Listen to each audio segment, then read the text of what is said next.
Նախորդին Շիրակի մարզում էր մարդու իրավունքների պաշտպան Անահիտ Մանասյանը, սոցիալական, համայնքային եւ կառավարման ոլորտներում առկա հիմնահարցերին, քաղաքացիների կողմից բարձրացված խնդիրներին անդրադարձ է կատարվել պաշտպանի եւ Շիրակի մարզպետ Դավիթ Արուշանյանի հանդիպման ժամանակ։ Ճիշտ է, որ խնդիրներին տեղում ծանոթանանք, հասկանանք, որտեղ ինչ խնդիրներ ունենք, մենք էլ ինչպես միշտ պատրաստական ենք յուրաքանչյուր հարցով աջակից լինել մարդու իրավունքների պաշտպանին։ Ես էլ եմ համամիտ, որ մարզպետի աշխատակազմի հետ աշխատանքի արդյունքում միանշանակ մենք էլ քաղաքացիների համար, բնականաբար չեմ ասում բոլոր խնդիրները, բայց խնդիրների գոնե մի մասը, որը հնարավոր է լուծում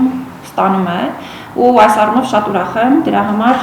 մշտապես երբ Շիրակի մարզ եմ այցելում ու բավականին հաճախ են այցերը, ես շատ կարևոր եմ համարում նաև մեր հանդիպումները,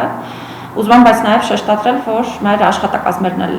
բավականին արդյունավետ միմյանց հետ աշխատում են, աշխատանքներ են իրականացնում, խնդիրները իհարկե ու շատ բնական է, պարբերական են, խնդիրներ կան, որ իհարկե անհատական բնույթ են կրում, դրանք մի փոքր ավելի հեշտ է լուծել, շատ ավելի արագ են լուծում ստանում, խնդիրներ կան, որ շատ ավելի համակարգային են։ Հանդիպման ժամանակ անդրադարձ է կատարվել նաև առաջիկա ընտրական գործընթացներին վերաբերող հարցերի, կարևորվել է ընտրական իրավունքի լիարժեք իրացման, ազատ եւ թափանցիկ ընտրությունների անցկացման ապահովումը մարզի բոլոր համայնքներում։ Կողմերը պարտավորվել են շարունակել համագործակցությունը մարդու իրավունքների պաշտպանության ոլորտում առկա խնդիրների համատեղ եւ համակարգված լուծման ուղղությամբ։ Աստղիկ Խաչատրյան, Մարտին Գևորգյան այսօր։